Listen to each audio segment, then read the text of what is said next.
speak about this topic. It's one of my favorite topics to talk about. And as you mentioned, it's usually one of the first things that I talk about in the clinic work. I wanted to mention too just a couple of things. One is that I will share a PowerPoint.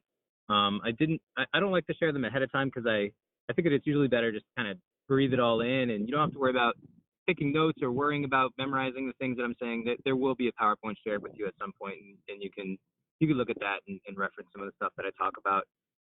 Also, I had to step outside to make the call, so if you hear cars going by and all those kinds of things, and you miss something that I said, you can either ask me at the end to clarify a point, or most of the information will be covered in the PowerPoint, just to clarify. And as Amy mentioned, I'm a clinical psychologist. I'm working at Boys Town.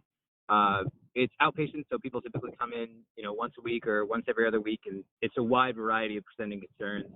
And as Amy mentioned, one of the things that comes up a lot is sleep, but that's not always what they're coming in bringing up with us. So it's kind of interesting. And I would say that another area that is a specialty area of mine is screen time management. And I've found over the last 10 years that more and more they're kind of intertwined, especially when you get into the older youth. So we'll talk about that in a minute. The first thought is, okay, so when I start talking with families about sleep, why is it important? Sometimes they even get that question of like, I don't feel like we're talking about the most important thing here. And I think it's extremely important. There's research I'll share with you. Poor sleep is associated with physical and mental health concerns. Poor sleep is associated with hypertension, obesity, diabetes, impaired immune system, so that leads to getting ill more often, along with depression, anxiety. In particular, teens that have poor sleep are more likely to have self-harm behaviors and suicidal thinking. And parasomnias, which are like sleep talking and sleepwalking, nightmares, night terrors, which can be pretty concerning to the caretakers and to parents, and it leads to all sorts of other concerns. And sometimes it's kind of counterintuitive. The parasomnias, the sleep issues like sleepwalking and sleep talking nightmares are actually a result of the poor sleep, not necessarily the cause of the poor sleep. And then the other thing that's interesting too is that poor sleep in youth is actually also associated with health and physical health and mental health concerns with the caretakers. So I'm a father of a 1-year-old right now, and I can tell you that my well-being during the day does depend a bit on how the baby was sleeping the night before. So it does have associations not just with the youth, but with the people taking care of the youth. And on the flip side, if you improve sleep and if kids are getting consistently adequate sleep, there's a number of positive associations with that. So we found a positive association with attention span, with behavior, with learning and memory, emotion regulation, which is being able to handle changing your emotions in the moment. So if you have a child who tends to, go 0 to 60 in anger, that can be something that can be improved with sleep. General quality of life, overall physical health, and parental well-being. So it's not just about the negative things that can happen with poor sleep. There's also the positives that can come from good sleep. In my opinion, this is probably one of the most overlooked topics in my field. I think a lot of times people come in and they're presenting with a concern which might be irritability or ADHD or whatever other presenting concern they have, and sleep isn't on the forefront. And oftentimes when we do ask that question about sleep, the vast majority of situations, especially with a few select disorders, have associations with sleep also. So ADHD, it tends to be about half or more have sleep issues. Depression, especially in teens, it's literally 90% or more. It's part of the criteria to be diagnosed with depression is sleep issues. But I think sometimes people don't always think about that it could be the other way around. The directionality can be a question. In other words, is it that the child has ADHD and that's causing their sleep issue? Or is it that they're having a sleep issue and that's making it seem like they have ADHD? I've given presentations on ADHD before, and as far as the inattentive type presentation, I've recommended if you don't have an experience personally with it, just really mess up your sleep. Just get a disrupted sleep, wake up a couple hours earlier than you usually do, and you will probably feel very similarly to how people with inattentive ADHD feel. So sometimes it can be a misdiagnosis because it's really a sleep issue. Sometimes it can be both, but the directionality can be a concern. And the other point that I'll make here too is that sometimes in order to fix it, it might not be that the sleep is the cause, but in order to fix it and have your interventions really work well, sleep is like a prerequisite. Like you need to make sure that that is taken care of. You know, I've made the metaphor. You know, I feel like I have a pretty good brain. I got my PhD, and you could stick me in with the best professor in the world, but you know, if I only got 4 hours of sleep the night before, it doesn't matter. I'm not going to learn very well. I'm not going to be paying attention very well, and I'm not going to retain that material. So I think this is something that needs to be considered as a top priority. The other thing I think that happens is people will discount the importance of it, or maybe misconceive what is necessary. So I have run into a number of caretakers who have said things to me like, you know, I know they're not getting enough sleep, but I don't think that that's really the problem. Or no, sleep's not a problem. They, you know, I just let them stay up on the weekends, or if they really need to do their homework, or well, you know, they're just not a morning person, or well, you know, they're getting 7 hours of sleep. That's what I get. I think that, you know, I get by just fine. I don't need that much, and so I think they're okay. Or, you know, they're okay. I just have to make sure I have the TV on and leave a light on and those sorts of things, and they can sleep okay. Or with teenagers especially, yeah, they're okay. I don't think they're on electronics. That's a fun one. You know, I don't take the phone or anything. It's in their room and they have a TV in their room, but I don't think they use it. It's usually a surprise. So getting into more of the targeted recommendations and information about what's necessary. The amount of sleep you need depends on age. As you get older, you require less and less sleep. From my little 1-year-old baby who needs a lot of sleep to older adults who may only need 4 or 5 hours. So as you get older, you require less sleep. And I think that sometimes caretakers don't realize how much sleep their kid needs because they're thinking of what would apply to an adult.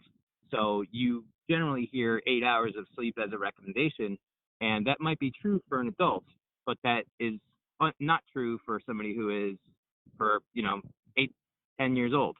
So I will share with you in the PowerPoint a list of recommendations by age, but just to kind of give you an idea, if they're younger than 1, if they're 4 to 12 months, the recommended range is 12 to 16 hours per day. If they're a bit older than that, like let's say 1 to 5 years old, it's generally between 10 and 14 hours a day. If they're 6 to 12, it's generally between 9 and 12 hours a day. And if they're 13 to 18, it's about 8 to 10 hours. So that could be a lot to remember. Usually what I kind of use as a benchmark is that at 4, you need about 12 hours of sleep. At age 10, you need about 10 hours of sleep. And at 15, you need about 9. And that's a pretty good benchmark. So if you have, you know, a teenager in your home, you're talking probably about 9 hours of sleep. If you have school age, like a 10-year-old, they probably need about 10 hours of sleep. And if you have a preschooler, they probably need about 12 hours of sleep. But it really does depend on the person. And sometimes there might need to be a bit of a trial and error portion in order to really find the exact amount of time that each child needs. How sleep works is interesting. When people go to sleep, they go in and out of 2 major phases. There's a quiet, deep sleep. This tends to happen a lot earlier in the night. And when your body first goes to sleep, it prioritizes the physical repair. So if, you know, a child was running around a lot that day, it works on that first.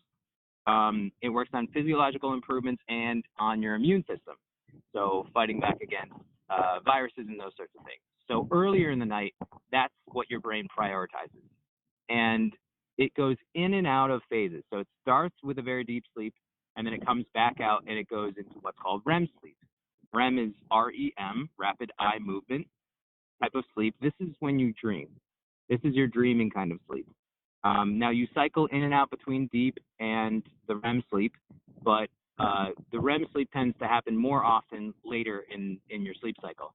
So tends to be more like in the early morning hours more often. If you want to remember your dreams, by the way, people dream every night. We just don't remember them. Our brain makes us forget them intentionally.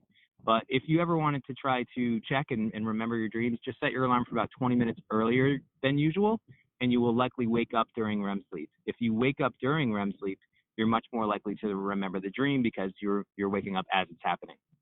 So the other thing about REM sleep is that that's when your brain prioritizes working on the mental repair. So later in the night is when your brain focuses more on improving learning, cementing things into your memory, and on, it's complicated, but on your emotional health, on your ability to handle things, essentially. So when people are not getting enough sleep, if they're cutting themselves short on sleep, more often they're cutting off the mental, emotional kind of portion of the phase of sleep. So when you're sacrificing even 20 minutes or an hour, you might be sacrificing the part that might help a kid focus or might help a kid remember something from the previous day or be able to handle a challenge later that day. I'm going to give you guys my top 5 tips for sleep health. I got to tell you, I give a lot of recommendations for sleep, and there are some places you can go where that would be the treatment, would be 8 or 10 sessions of sleep recommendations. So we don't have that time, but I'm going to give you my top 5 recommendations to help a child's sleep, and know that there's more to it than this, but these are the best ones that I can give you in the time that we have. All right, so number 1 is keeping the same routine every night. And I joke around, yes, that includes weekends. Some of these recommendations are harder on the caretakers because the weekends might be the time where you might like to sleep in. So it might be hard for you to keep that routine. Especially if sleep's a concern, the routine's got to be the first thing that takes place. And more, I think I see families prioritizing other things over sleep. So, for example, they might prioritize sports, and soccer practice might happen from 7 o'clock to 9 o'clock, and then that's way past the child's bedtime. They still need to get home, and then they're hungry, and then they go through the bedtime routine, and they're not getting to bed until way later. So the first thing that might need to happen, especially if sleep's an issue, is to try to find what the family priorities are. Are the sports more important than sleep? Or, if depending on the situation, if you were doing homeschooling, for example, you might be able to let them sleep in, so it might work. But some of that discussion likely needs to happen ahead of time, and then establish a schedule that makes it work so that you're allowing them to get the sleep that they need.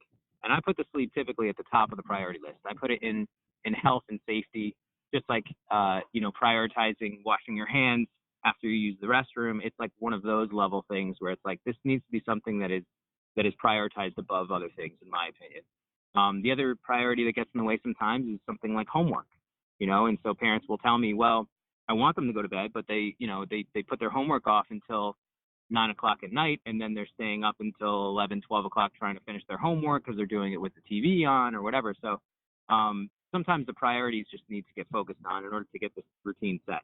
And then once it's set, I recommend that you keep the same routine over and over and over as much as humanly possible. That might require some sacrifices to be made, but I highly recommend that. If it's a younger kiddo, we talk about the 3 Bs. The 3 Bs are brush, book, and bed. So when the bedtime starts to roll around, it's brush the teeth, read a book together, and get into bed. Typically, the kids like the reading the book part. So what you could do is just give them a time that's going to be the lights out, and you give them the opportunity to brush and get ready. And if they're kind of fighting you and not really wanting to and saying that they need something else and delaying that, it will actually wind up subtracting from their book time. So if you allotted 15 minutes to read as many books as they want to, and they take 10 minutes delaying it, then they'll only have 5 minutes and they might only be able to read one of their little books. So you could communicate that to them. Hey, because you were arguing with me and not wanting to, we're only going to be able to read 1 book tonight. But if tomorrow you get ready quickly, then we'll be able to read maybe 3. So that way there's sort of a natural consequence for their delays.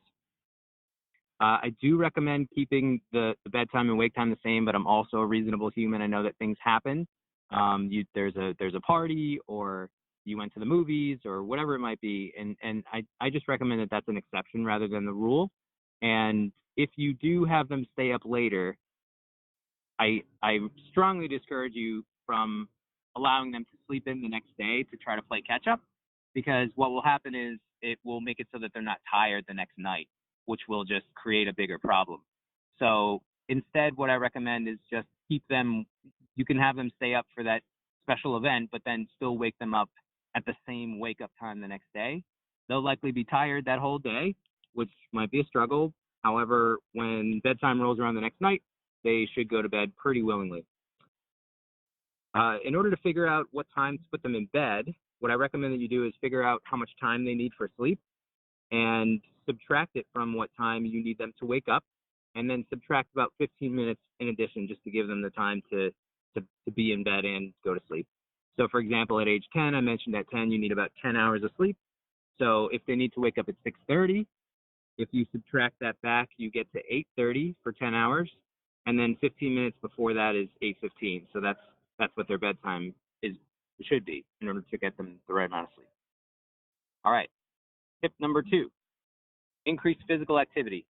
This one is huge. And by the way, side note, physical activity has its own benefits individually that are probably on par with the importance of sleep. So that could be its own discussion. But physical activity also improves sleep.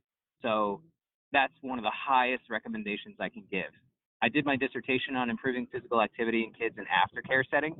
And what I found is that a lot of parents think that their kid is getting a lot of exercise in physical education and in the aftercare setting, and it's just not true for most kids. So I recommend that you do not trust that they're getting it in that sort of way, and that you set it up as a part of your daily routine. Now, I understand people are busy, but the recommended number of amount of time for somebody to be engaging in physical activity per day is an hour, 60 minutes. And my guideline for that is that an hour of activity that's more than casual walking. So if you were walking around the grocery store or something like that, that wouldn't really count. It would have to be something a little bit more than that. And I strongly recommend that at least 30 minutes of that time be what I call vigorous, which is when you're kind of huffing and puffing, when you're breathing rapidly. There's a number of ways you could do this. There's a number of activities you could choose from. In Florida, it can be pretty hot, so it can be tough to be outside for long periods of time. So something like swimming might be a good one to keep them cool. It doesn't really matter what it is, just giving them that time to get the exercise, and you'll see it has a major impact on sleep. They'll be much more willing to go to bed if they've got that time. If you can go outside, that's even better. If the conditions allow for it, outside time is better because the sunlight also helps to transition to sleep, or more accurately, the difference from being in bright sunlight to being in darkness. So you'll see I'm also going to recommend that you keep their room very dark. So when you're in a bright light for a long period of time and then you transition to a dark area, your body produces melatonin. You might be familiar with melatonin because people give it as an aid to go to sleep, but your body creates it on its own. So your body initiates that process by a number of things, and one of them is the transition from bright light to darkness. So ideally, getting that exercise time, you're kind of killing two birds with one stone, and it can be really helpful in that way.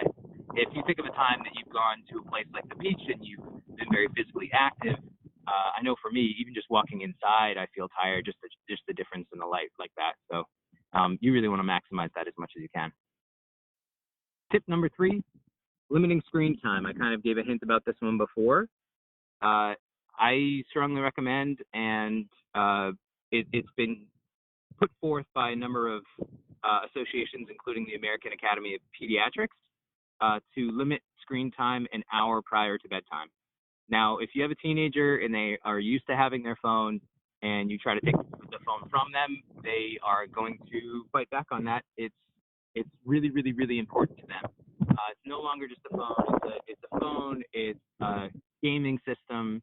It's the way that they connect with their friends. It's the way that they answer questions, gather information. It's so powerful. So a lot of kids nowadays have grown up connected to the internet for their whole life.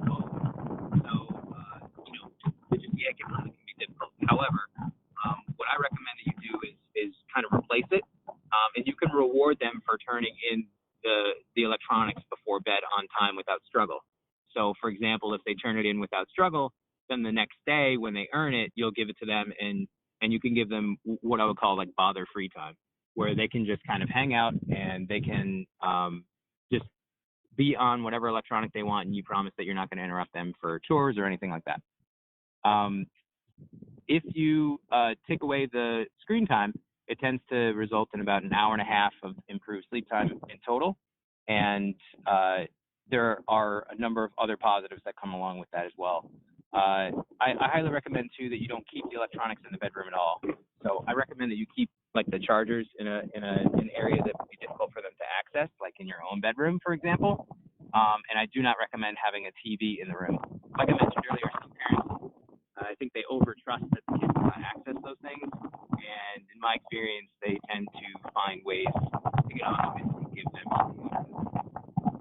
Tip number 4, good sleep hygiene. What do I mean by that? Well, it's just sort of little things that might add up to make a big difference. So limiting possible disruptions, like making sure the room is dark, making sure that there are no sounds that are waking them up in the middle of the night, making sure that the temperature is as needed, and I recommend keeping it a little bit cooler. I would prefer the kid to start out cold and need to put blankets on rather than be hot and kicking them off. Making sure that there's no other disruptions, like if they share a room with a sibling or if there are pets that go in there and those sorts of things. I recommend that you keep bed for sleep only. So not having them do too much on that's very active, like not playing games on their phone in the bed and not doing homework in the bed. You want their body to associate their bed with sleep. If they are having a hard time falling asleep, then what I recommend that you do is have them get up for a few minutes and sit in like a quiet area and do something quiet and calm. Like they could sit down and read or draw or something like that, just for a few minutes and kind of reset and then go back in and try again. You don't want them awake, tossing and turning in bed for a long period of time. Again, we want their body to associate bed with sleep. If they're feeling anxious and they're really worried about forgetting something the next day or something like that, you can leave a little notepad next to the bed and they could write it all down and just have them exhaust whatever possible worries they can think of and then leave it there. And that way their brain can be a little bit satisfied knowing that they at least wrote it down. Another little piece of good sleep hygiene is making sure that you limit caffeine intake. That includes coffee, tea, sodas, even chocolate. I think people underestimate the power of caffeine. It stays in your system for about 10 hours. So I think people underestimate that. So my little guidance for that is no caffeine after lunch or after noon. So that way, at least they have a good chance of it wearing off or being completely gone from their body before bed. And finally, tip number 5, this is going to be a big one for you guys, is modeling the behavior. What do I mean by that? Well, they're going to be looking to you for guidance, and they're going to be using you as the judgment for what they should do. And any teenager will point out very quickly when you're being hypocritical. So I recommend that you are not hypocritical and that you follow the same procedure that you're having in place for them. So I recommend that you develop a family media plan. There's a link that I'll have in the PowerPoint when I send it, and that will include a tool that you can use to check boxes and just print it out, and it tells you, gives you some guidance on what they recommend to the American Academy of Pediatrics. So, you might have on there no electronics during dinner, or no electronics when family is visiting, or, only these certain websites during this time, or only in these certain locations and those sorts of things. So you can go ahead and create that. But if you do, then I highly recommend that you follow it. If you say no phone at dinner, then that means that you can't check a work email or a text message at dinner either. So modeling it for them. I mentioned before, kind of before bed, you're going to want to limit the electronics use. What I recommend is that you have a family event to take that place, kind of fill the gap. Something that doesn't require electronics. So if you want, you could set it up as a grab bag kind of thing, or you could rotate through a number of things. You could have a game night. You could learn a skill together. You could make a craft together. You could debate current events, tell stories. Maybe you could read a book or read an interesting article that popped up and kind of share your thoughts on it together. But I think that's a good opportunity to have some dedicated family time. As I mentioned, I just see more and more people overscheduled and busy. And after health and safety, I think a lot of people will put family as probably the next priority. So, this is a way of demonstrating that and also filling the gap to help them not be as worried about what's going on the phone or on the video games because they're at least engaged in another activity. And so that might require you to also turn off your device, not just put it on silent or put it on vibrate and pick it up every now and then and check it, but to literally turn it off and put it in the other room with their devices, which can be difficult for a lot of us. So just to kind of summarize and put it together a little bit, I included a sample schedule for what you might set up with your family. I do recommend that you make it a schedule, and you can post it up somewhere of what's going to happen around when. This can be difficult. I understand reality is messy, and there's appointments and errands and different things, but as much as you can, if you stick to the routine, kids really thrive in that. So I put an example on here for a 15-year-old. If they wake up at 6:30, they need about 9 hours of sleep. And if you subtract that back, you get to about 9:30 p.m. bedtime. And then an additional 15 minutes would be about 9:15. Some kids will balk at you with that. If they want a later bedtime, then they have to somehow come up with a later wake time. So if the kid is taking, 2 hours to get ready in the morning, maybe they might need to sacrifice some of their get ready time. For example, they could get their backpack all together the night before, or they could take a shower the night before if they really wanted to be able to push that bedtime later. So what I have is let's say they get out of school somewhere around 3-4 o'clock. They could have exercise time and sports. Like I said, I recommend about an hour, so that would bring you to about 5 o'clock. They could take care of their homework. After they take care of their homework, you can allow them that electronic time. If they earned it the night before, you can even give them that bother-free time until dinner time. I recommend around, after they've earned it, let them earn it. Let them see that it pays off when they put in the work. And then, you have dinner. Then they might need to do chores and homework. Then again, they can earn the electronics time if they've completed all the things they need to. Now, it's important the order there. I don't recommend that you have them have the electronics and then yank it out of their hands to do the homework. Instead, it would be doing the homework to earn the electronics. And then an hour before bed, there would be a screen time blackout. You'd have a family activity, and then there would be get ready for bedtime, lights out, and then hopefully they can transition to sleep. The first few nights of putting this in place is likely going to be difficult, but after a few nights, most people will adjust, and your body will adjust in your biological clock, and then you're much more likely to have success with that. Okay, so quick summary. Obviously, you can tell that I'm passionate about this and that I believe that sleep is very important for physical and mental health. It's for the youth and for the caretakers. So there might be some short-term struggle putting these things in place, but the payoff is for the whole family later. Kids need much more sleep than adults. Remember, at 4, you need about 12 hours. At 10, you need about 10. And at age 15, you need about 9 hours. I recommend that you establish a good routine, get exercise, limit screen time, have good sleep habits, and then model the behavior that you want to see. Okay, I know I talked for quite a while, and I want to open up opportunities for people to ask questions or share thoughts. I will answer them as best I can. Thank you.